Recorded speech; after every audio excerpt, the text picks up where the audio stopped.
Salut, salut, salut! Je sais pas quand est-ce que je tombe en direct. Ok, je pense que c'est parti. Je suis pas sûre que je vais voir vos commentaires. Il y a des petits bugs ces temps-ci, donc je vais vous laisser le temps de vous connecter. Puis en attendant, je vais vous, je vais juste faire. Oh mon Dieu! Ce fut un matin. Un matin. Ouais, ouais, ouais. Moi, là, mon enfant de 6 mois, d'ailleurs, c'est sa fête aujourd'hui. Bonne fête, Thomas. De 6 mois. C'est sa fête de 6 mois, pas sa fête d'un an. Fait que, faites juste me faire des coucous si vous êtes là. Je sais pas si je vois vos commentaires. Est-ce que vous êtes là? Faites-moi des commentaires pour être sûr que je sais que vous êtes là. À date, je vois rien du tout. En tout cas, en attendant de voir que vous vous connectiez. Ouais, c'est ça. Avant, mon enfant se couchait comme vers 10 heures ou 11 heures le soir. Puis il dormait en se réveillant pour boire, là, mais il dormait jusqu'à 10-11 heures le matin. Ça fait que j'avais du temps pour travailler le matin, pendant que lui continuait sa nuit. Mais là, il est devenu tranquillement un enfant normal. Puis là, récemment, il se couche comme à 8-9 heures le soir, puis il se réveille le matin à 7-8 heures. Ça fait que là, j'ai plus vraiment de temps tranquille pour avancer du travail. Allô, Francesca? Et fou, c'est pas évident d'écrire du contenu quand on a un enfant qui fait ses dents à côté. Allô, Émilie? Ça fait plaisir. Donc, pendant qu'il fait ses dents à côté puis qu'il crie, d'écrire du contenu, c'est pas évident. Fait que là, je suis en train de me dire, ouais, il va peut-être falloir que je pense à demander à Lynn là, de s'occuper de lui une petite heure le matin pour que je puisse avancer des choses pour lesquelles j'ai besoin de me concentrer parce que là, ça marche pas pantoute. Ça, c'est à part le lundi de ma comptable qui m'écrit, de la fille de pub, de mon chum qui me pose des questions, bref, c'est ça. Maman multitask ce matin, fait que j'avais la tête qui voulait faire pouf! Mais j'ai réussi à vous préparer quelque chose. Puis aujourd'hui, je m'adresse aux mamans qui sont enceintes. Celles qui ont suivi la semaine passée, j'ai parlé du soulèvement de charge. Et là, dans le fond, je vais parler du soulèvement de charge pendant la grossesse. Je ne sais pas si vous avez suivi un peu jusqu'à présent, mais j'essaie d'alterner parce qu'il y a deux grands groupes de personnes qui me suivent, les mamans et les mamans qui sont enceintes. Donc, il y a deux types de personnes qui me suivent. Et donc, je veux essayer de donner du contenu qui convient à tout le monde. Donc, c'est pour ça qu'une semaine, je vais faire du contenu qui est plutôt adressé aux mamans en général. Puis le contenu, après ça, j'essaie de l'appliquer à celles qui sont enceintes. Ça peut être intéressant si vous pensez à devenir enceinte ultérieurement. Vous allez avoir l'information et tout ça. Ou si vous connaissez des gens enceintes, ben c'est le temps de leur partager la belle information que je vous propose parce que vous savez que cette information-là, c'est de la bonne information qui est validée par la science. Donc, c'est pas du oui-dire ou des choses que j'ai entendu parler que c'est vraiment quelque chose qui est validé. Donc, c'est vraiment de la bonne information pour vous autres. Alors, est-ce que vous allez bien? Et comment ça va, en fait? Comment ça va? J'ai envie de jaser un petit peu avec vous autres là, avant qu'on aille plus loin là-dedans. Je vous ai parlé de mon matin, mais vous autres, là, comment ça va? Est-ce que, ça va bien avec le confinement et tout ça? Est-ce que vous trouvez ça dur de ne pas voir vos familles? Moi, je commence à trouver ça pas facile. Surtout, regardez-moi ça, la tête, les cheveux. Est-ce que vous vous peignez les cheveux? Répondez-moi donc. Je ne sais pas si je vois vos commentaires. Je vais juste aller voir. OK. Donc, on va passer au sujet. Je vais juste voir si je suis capable de partager. Je suis capable de partager. Je ne sais pas comment faire pour partager. En tout cas, vous pouvez partager si vous voulez. Taguer des gens que vous connaissez aussi. Donc, on peut-tu soulever des charges pendant la grossesse? Hein? C'est une grosse question. Souvent, quand on tombe enceinte, on ne sait pas trop qu'est-ce qu'on peut faire, qu'est-ce qu'il faut qu'on arrête de faire. Moi, c'est souvent, j'ai plein de questions par rapport à ça. Des filles qui sont enceintes, là. Je viens d'apprendre que je suis enceinte, qu'est-ce que je peux faire, qu'est-ce qu'il faut que j'arrête. On ne sait pas trop. Qu'est-ce qu'on doit faire? Il y a plein de choses qu'on entend parler. Il faut faire attention pour ne pas faire de fausses couches au début de la grossesse. Donc, à ne pas soulever de charge. T'es pas la seule qui a les cheveux tout croche. Ouais, c'est ça, hein? En congé. Oui, c'est intéressant pour ta future grossesse, certainement, Mylène. Ça passe vite en le temps. Ça se peut-tu que rendu à 2 ans, ta fille? Ça passe vraiment vite. Donc, c'est ça. On se pose plein de questions. C'est là que je t'ai rendu. On se pose plein de questions par rapport à est-ce que c'est dangereux pendant ma grossesse? Est-ce qu'il faut que j'arrête de faire certaines choses? Ou au contraire, on entend ah oui, on peut continuer, la grossesse c'est naturel, il faut continuer à faire ce qu'on faisait, puis notre corps va s'habituer. Ah, c'est ça, ça passe vite. Tabarouette, 2 ans. A fait-tu des crises de bacon? J'ai peur d'être rendue là. Je me rappelle de ma fille, moi, comment elle faisait des crises de bacon. Puis elle nous mordait. Puis elle nous chargeait comme un taureau quand elle était pas contente. C'était vraiment de toute beauté. Donc, c'est un peu ça qu'on va démystifier. Mais la réponse, en fait, de savoir est-ce qu'on peut soulever des charges, je vais vous le dire tout de suite, ça dépend. Ça dépend. Elle fait des crises de bacon. Fait que ça dépend. OK? J'aurais dû vous poser la question, est-ce que vous pensez qu'on peut soulever des charges pendant la grossesse? D'après vous, selon vous, qu'est-ce qui peut faire en sorte qu'on peut soulever des charges ou pas pendant la grossesse? J'aurais dû vous poser la question avant de vous donner la réponse.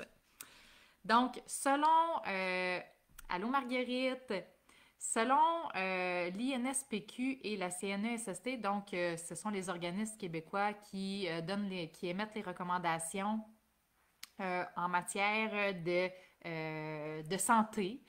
Donc, les recommandations pour une grossesse sans danger par rapport au soulèvement de charges, ce qui est recommandé, c'est d'éviter de soulever des charges. Puis là, je vais vous faire une nuance, OK? Énervez-vous pas avec ce que je vais vous décrire, là, ce que je vais vous dire, quelles sont les recommandations. Après ça, on va nuancer, OK? Donc, on évite de soulever des charges de plus de 45 livres là, pour les Françaises, parce que nous autres, on parle en livres là, ici au Québec, mais pour les Européens, c'est 20 kilos. Donc, il faut éviter de soulever des charges de 20 kilos. En fait, une charge de 20 kilos, c'est recommandé de la soulever pas plus qu'une fois dans la journée. Donc, 45 livres. Ça, c'est un enfant d'à peu près 5 ans. Ça dépend quel enfant, là, mais je vais comme ça, plus ou moins.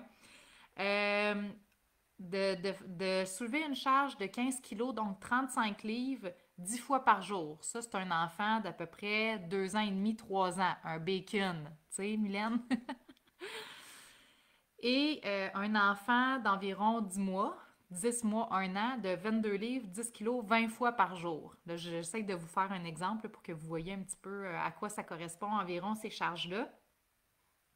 Donc, on s'entend que de soulever des charges d'à peu près 20 livres, si on a un travail qui est moindrement physique, ce sont ces recommandations-là qui vont dicter si le travail de la personne est sécuritaire ou non au niveau du soulèvement de charge et qui va déterminer si en fait son travail est trop à risque, puis il faudrait la retirer de son poste actuel. Donc, c'est un peu ça qui guide ces pratiques-là. En pratique, dans la vie de tous les jours, ce qu'il faut savoir, c'est qu'on le sait que dans le quotidien, on va devoir soulever certaines charges, surtout si on a des enfants plus jeunes, mais aussi parce qu'on lève des charges quotidiennement, nos sacs d'épicerie, nos paniers de lavage, bref, des charges, on enlève à longueur de journée, tu sais. C'est juste qu'il faut savoir que toutes ces charges-là vont s'accumuler dans la journée également. Okay? Donc, il y a comme un effet d'accumulation de ce côté-là. Et si on est quelqu'un qui continue à visiter les gyms pendant notre... Ben là, les gyms sont fermés, ben ils sont-ils réouverts? Je suis tout mélangée avec ça, là. Je sais même plus qu'est-ce qui est ouvert puis qu'est-ce qui est fermé. On dirait que j'ai perdu complètement le fil. Mais si on continue à faire de la musculation, on va dire ça de même, que ce soit à la maison ou que ce soit au gym, Il y en a plusieurs qui font de l'entraînement de haute intensité, puis là, ils sont enceintes, puis ils veulent savoir est-ce que je peux continuer à soulever ces mêmes charges-là. Puis là, tu me dis de ne pas soulever plus que 45 livres, mais moi, facilement, je suis capable de faire un deadlift à 120 livres. Puis là, tu me dis de diminuer mes charges à 45 livres, ça n'a pas de bon sens, je ne travaillerai plus. Effectivement. En fait, ce qu'il faut savoir, c'est où se situe le risque au niveau du soulèvement de charge pendant la grossesse. Et ce qui est vraiment le risque qui est démontré, c'est la tendance à vouloir bloquer la respiration. Donc, si vous soulevez une charge et que vous devez bloquer votre respiration pour soulever cette charge-là, ce que ça va faire, c'est que ça va augmenter la pression artérielle dans votre corps. Et pendant la grossesse, c'est vraiment pas souhaitable d'augmenter la pression artérielle parce que ça va augmenter aussi la pression sur, en fait, sur votre abdomen. Et il y a un risque aussi au niveau vasculaire, il y a un risque de décollement placentaire qui peut être associé à ça.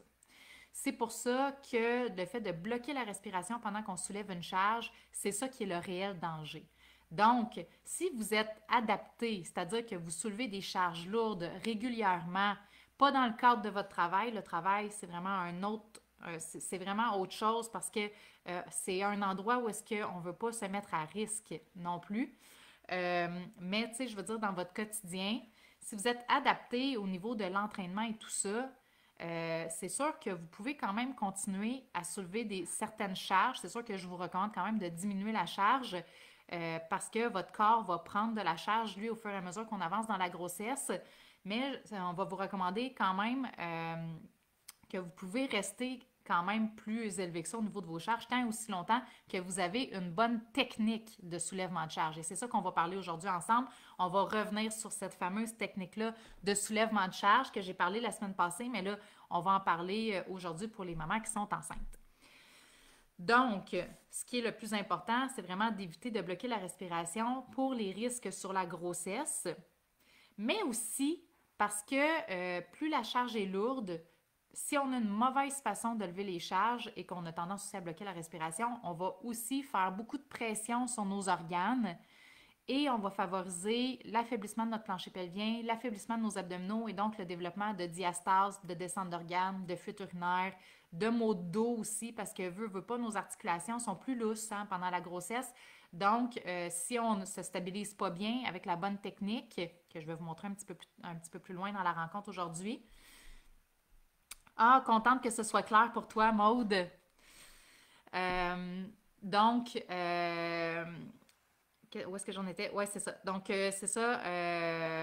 Si on force pas bien, qu'on n'a pas la bonne technique, bien, on va faire de la pression sur nos organes, puis on va favoriser l'apparition de symptômes pendant la grossesse et ça risque de se perpétuer aussi par la suite avec l'accouchement et par la suite, une fois qu'on va avoir accouché.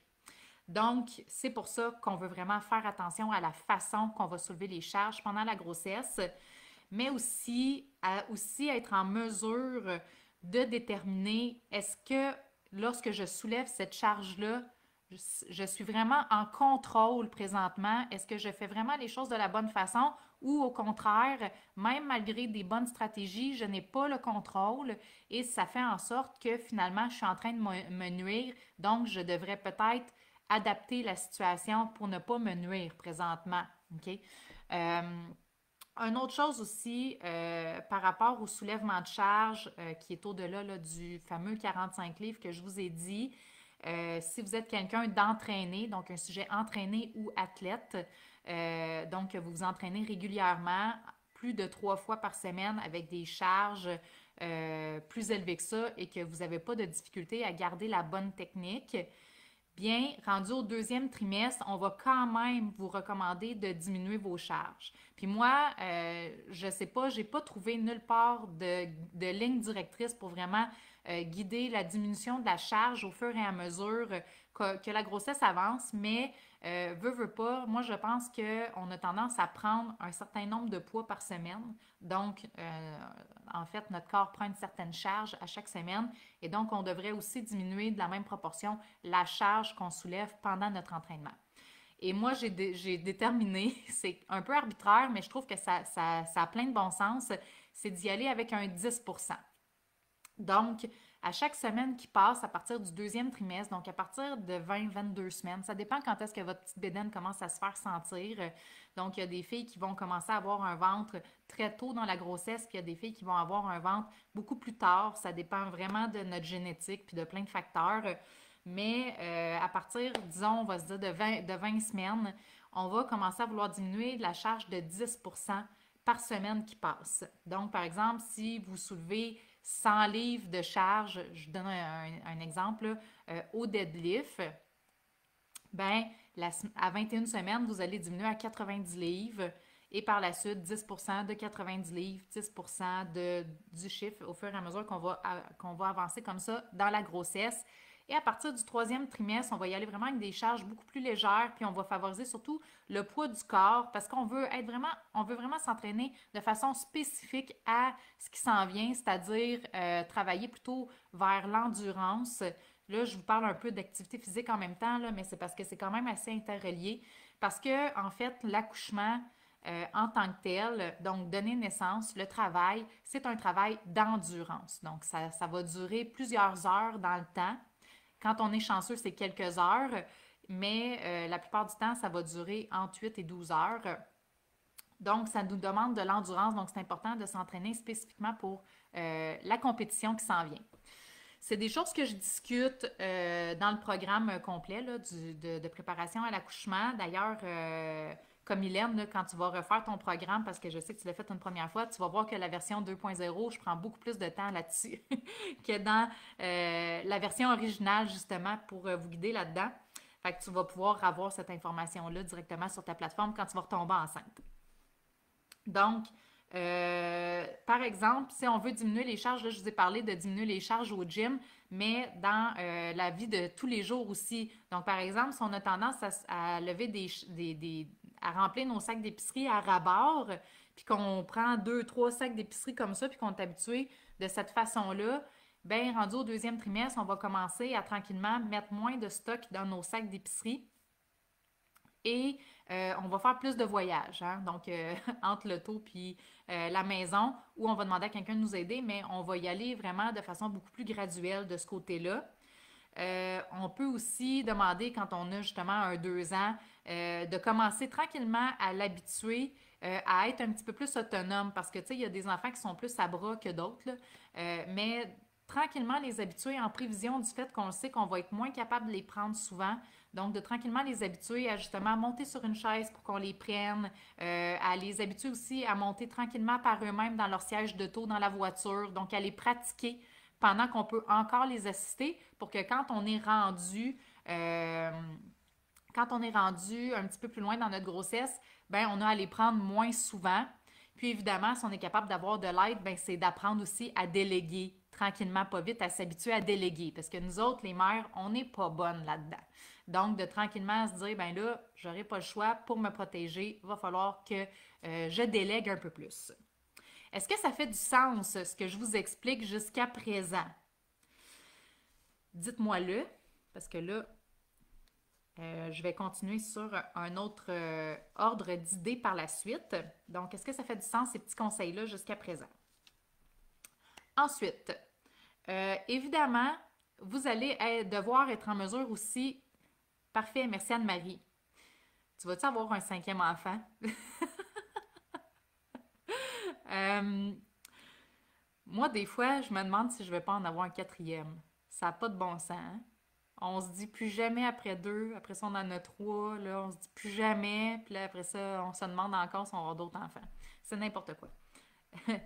Quand tu as une gestion de bacon, tu gères la charge comment?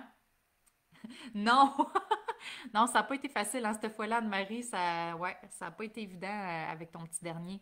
C'était comme une signature, c'était comme la signature de ce sera ton dernier, hein, c'est ça.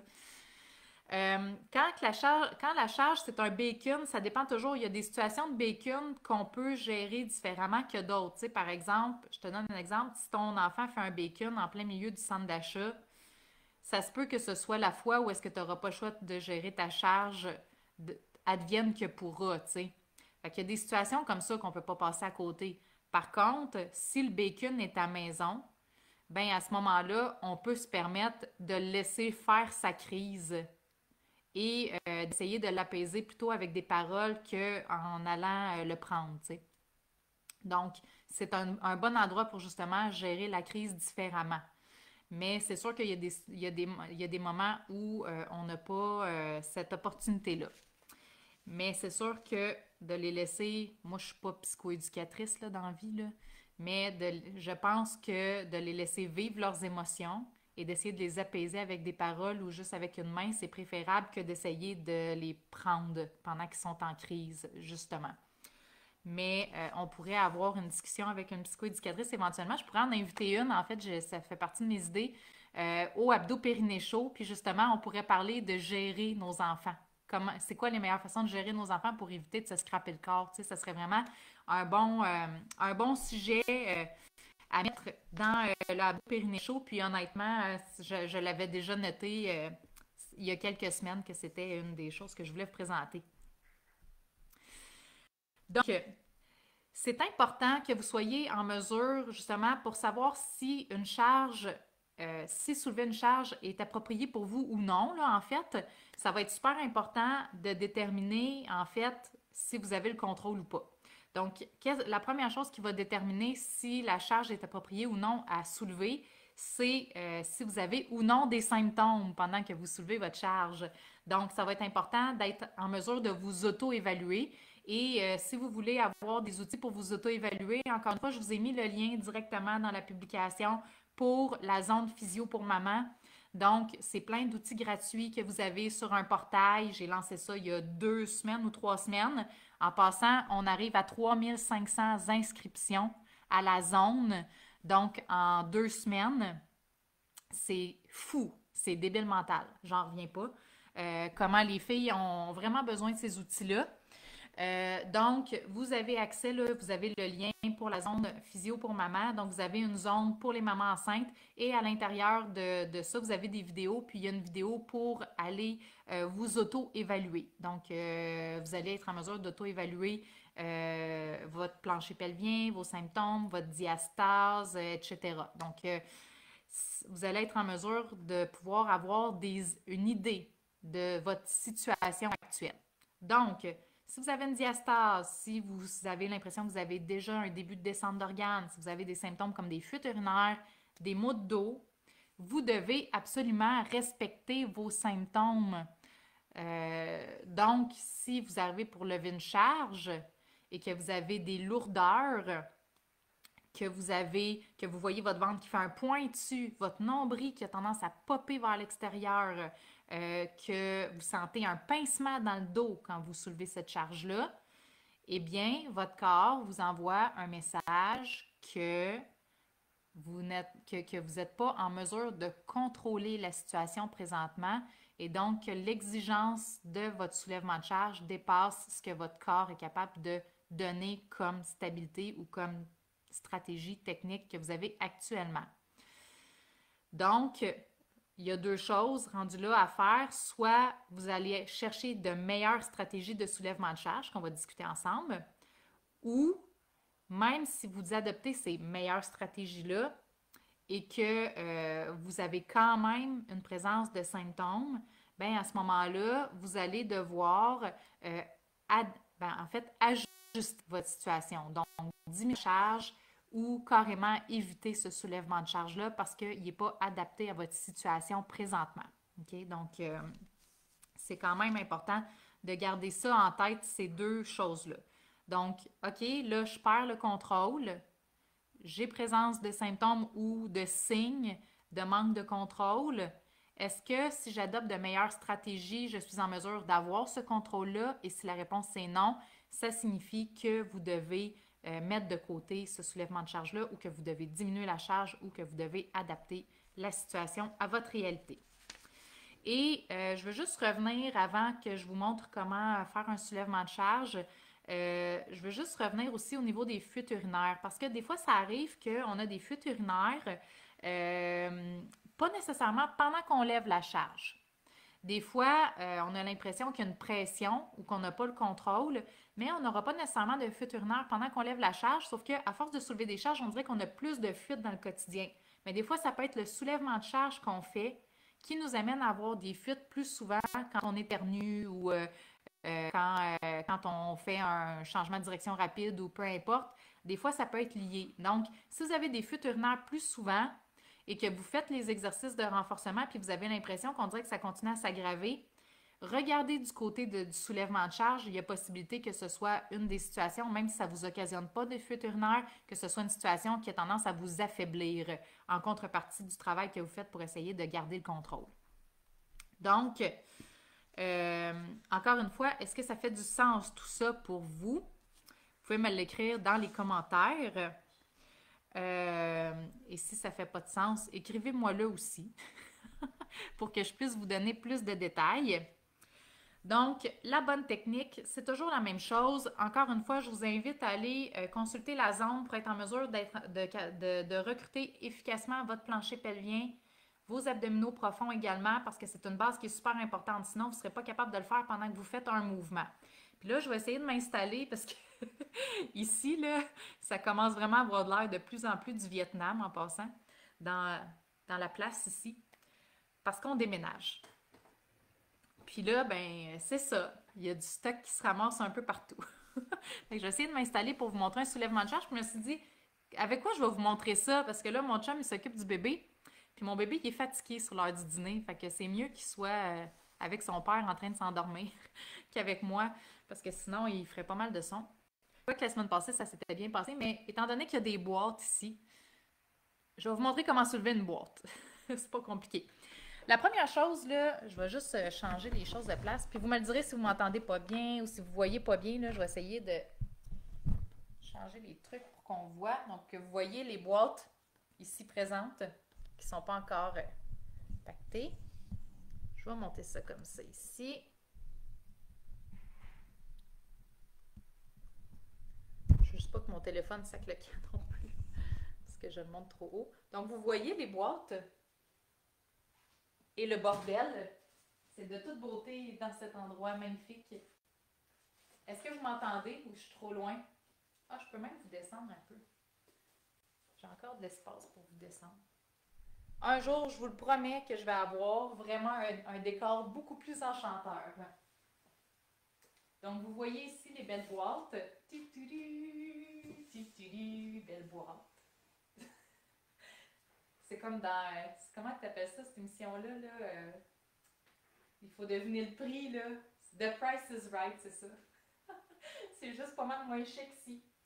Donc, il y a deux choses à considérer quand on est enceinte. Okay? La première chose, c'est d'essayer le moins possible de soulever les charges à partir du sol. Donc, essayez le plus possible, par exemple, si vous avez des charges à soulever, de ne pas les déposer au sol pour avoir à les reprendre à partir du sol. Essayez le plus possible de les déposer en hauteur. Comme ça, ben, vous allez avoir moins bas à aller descendre pour soulever votre charge. Juste voir si vous m'entendez bien. Maryse, elle me dit que c'est parfait. Vous êtes donc bien tranquille à midi. Êtes-vous gêné? Êtes-vous gêné? Pourtant, on parle de lever une charge. On fait ça tout le temps. OK. Donc, première étape, en fait, c'est la posture. Donc, ce qui est super important, c'est d'avoir une bonne posture en position debout. Ça, je vais vous revenir aussi avec... Là, je parle plus fort pour être sûr que vous m'entendez. Donc, je vais revenir avec un live complet sur la posture prochainement. Là, je me le suis noté pour commencer la semaine prochaine, mais là, j'ai d'autres choses aussi que j'ai envie de vous parler parce que là, je suis en train de reprendre mon entraînement postnatal. Donc, je veux vous parler de ça aussi, de mon retour à l'entraînement. Donc, là, en tout cas, c'est sûr que je vais vous en parler prochainement, c'est noté. Donc, bonne posture, égale de poids entre le devant et l'arrière du pied. En fait, imaginez aussi que notre coccyx, là, c'est une petite queue de chien dominant, sans creuser le dos, mais de ne pas se retrouver comme ça non plus. Okay, au niveau de la posture, ici, le thorax ouvert, donc on imagine vraiment qu'il y a une corde qui passe comme ça puis qui nous grandit. Donc, ça va permettre d'avoir la meilleure posture possible. Pour faire un soulèvement de charge également, on va avoir les jambes un petit peu plus grandes que la largeur des hanches. Et quand on a un ventre, en fait, on va avoir tendance à ouvrir légèrement les pieds vers l'extérieur. C'est correct de le faire, mais on veut juste faire attention pour avoir quand même la meilleure posture possible. Parce que quand on est enceinte, là, on a tendance à vraiment s'en aller comme ça, là. Donc, on veut vraiment faire attention à cette fameuse posture-là. Mais quand on va faire le soulèvement de charge, on peut prendre un petit peu plus large que si on n'était pas enceinte pour se faire un peu d'espace pour quand on va descendre au niveau du squat. Ensuite de ça, deuxième étape, on va vouloir venir recruter nos muscles profonds. Donc, à l'expiration, on va venir chercher nos muscles profonds exactement comme je l'enseigne dans la zone physio pour maman. La technique. Donc, on expire, on vient engager le plancher pelvien, notre muscle transverse profond au niveau de l'abdomen. On va garder ça engagé et on va descendre pendant une inspiration en gardant nos muscles engagés. Et là, quand on va descendre, on va vouloir vraiment garder la meilleure posture possible. Donc, imaginez que notre sternum, le sternum, c'est notre os entre les deux seins. Okay. On veut que la craque de sein reste, c'est ça que j'ai dit la semaine passée, que notre craque de sein reste perpendiculaire au sol. Okay? On ne veut pas être trop penché vers l'avant comme ça quand on va soulever notre charge. Pourquoi? Mais plus on se penche par en avant comme ça ici, plus on va faire de pression sur nos organes, plus on va stresser notre dos, plus on risque de se retrouver avec des problèmes finalement. Je vais voir vos commentaires là, avant qu'on aille plus loin là-dedans. OK. Vous êtes vraiment tranquille. J'espère que c'est parce que je suis intéressante. Donc, on garde la craque de sein perpendiculaire au sol. C'est vraiment comme si on voulait aller s'asseoir sur une chaise derrière nous. Donc, imaginez qu'on a une chaise. Tiens, on a une chaise ici. On va profiter du bordel, OK? Pourquoi ne pas profiter du bordel? On va tasser ça.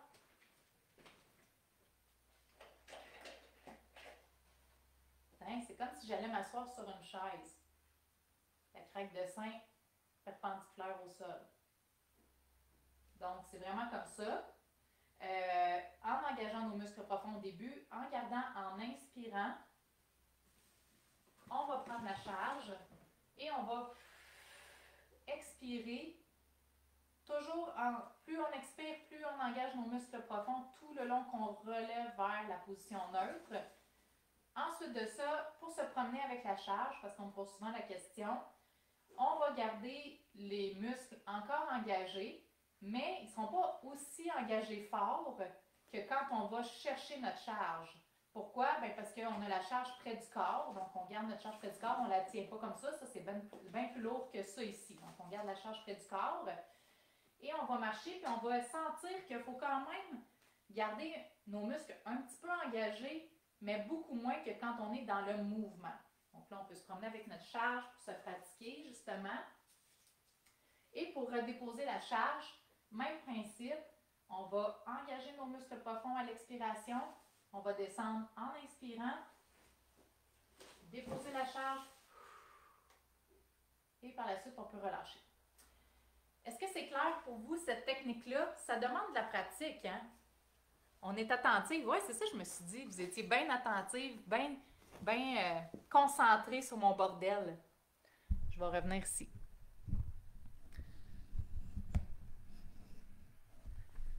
De retour sur ma chaise. Attendez un peu. On ne me voit pas bien. Donc, est-ce que vous avez des questions par rapport au soulèvement de charge? Évidemment, comme je vous dis, même au gym, je vous recommande de ne pas nécessairement, tu sais, si vous faites un deadlift, de ne pas faire un deadlift puis de prendre votre charge à partir du sol. Je vous recommande, tu sais, d'avoir toujours comme une boîte devant vous et de déposer votre charge sur la boîte. Parce que de descendre à partir du sol quand on est enceinte, ça fait beaucoup de pression, même si on est habitué de lever des charges. Donc, moi, je vous recommande quand même de le faire de cette façon-là, de toujours mettre vos charges le plus possible en hauteur pour quand vous allez la soulever, par exemple, puis que là, vous allez faire votre squat, par exemple, avec votre barre sur, je sais pas moi, un front squat, là. Ben à ce moment-là, vous n'allez pas descendre jusqu'au sol pour aller chercher la barre parce que c'est là qu'elle est la plus grosse pression, en fait. Donc, c'est pour ça aussi que pour les enfants, notre 2 ans, on essaye de le pratiquer, sauf quand il est en bacon, effectivement, c'est pas toujours évident. Mais, tu sais, justement, de le faire pratiquer, que s'il a besoin d'être dans les bras ou s'il veut se faire prendre, ben, de dire, ben là, maman, elle est enceinte, elle a un bébé dans son ventre. Donc, ça peut faire des bobos à maman si je te prends. Viens sur la chaise. Donc là, il va monter sur la chaise. Lui, ça le pratique en plus au niveau de son développement moteur. Ça sera un autre sujet que je pourrais vous présenter éventuellement. Je travaille sur un projet là-dessus. Et par la suite, vous pouvez le prendre en hauteur le plus possible. Des fois, tu sais, même vous pouvez le responsabiliser, de l'habituer au point que s'il veut se faire prendre, même si vous l'habituez à utiliser un banc, il va même aller chercher son banc pour que vous le preniez, tu sais. Donc, les enfants, c'est très malléable à cet âge-là. C'est moins le cas quand ils sont rendus adolescents. Parce que moi, j'en ai une de 13 ans, puis c'est comme... Tu sais, des fois, on a hâte qu'ils vieillissent, là, mais je vous le dis, c'est juste d'autres choses. Oui, ils sont plus autonomes, mais c'est d'autres choses.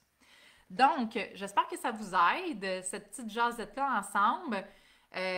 Vous allez retrouver ces vidéos-là. En fait, on va les déposer sur la zone aussi. Graduellement, par exemple, on ne va pas toutes les pitcher là parce que vous allez avoir trop de contenu puis vous allez rien regarder. Mais ces vidéos-là qu'on fait ensemble, ce sont des vidéos qui vont aussi se retrouver sur la zone Physio pour maman pour que vous puissiez vous y référer dans le futur et que vous puissiez vous pratiquer. Donc, moi, je vous conseille de vous pratiquer à le faire parce que c'est pas dans le feu de l'action que ça se fait vraiment de façon automatique. Surtout, quand est-ce que je respire, quand est-ce que j'expire, tu sais, c'est souvent mélangeant. Donc, je vous conseille de le pratiquer justement pour que ça devienne plus spontané quand vous allez le faire là, dans la vie de tous les jours pour soulever une charge. Alors, j'espère que vous avez apprécié le contenu. Vous avez été très attentive et très tranquille. Donc, qu'est-ce que je voulais vous dire? Donc, c'est ça. Vous allez retrouver le contenu sur la zone Physio pour maman. Inscrivez-vous si vous n'êtes pas déjà inscrite. Et sinon, ben, vous savez hein, que dans la zone, vous avez aussi accès au webinaire. Vous avez accès aussi à un essai gratuit de 4 jours du programme complet. Et c'est le seul endroit aussi où vous avez le lien pour obtenir le programme à 15% de réduction et les versements multiples sans frais. Donc, c'est vraiment un super bel endroit, un super bel espace. Puis si vous voulez continuer plus en détail avec moi dans les programmes complets, c'est à cet endroit-là que vous allez retrouver les meilleurs tarifs. Donc, je vous embrasse fort et je vous dis à la semaine prochaine. Salut!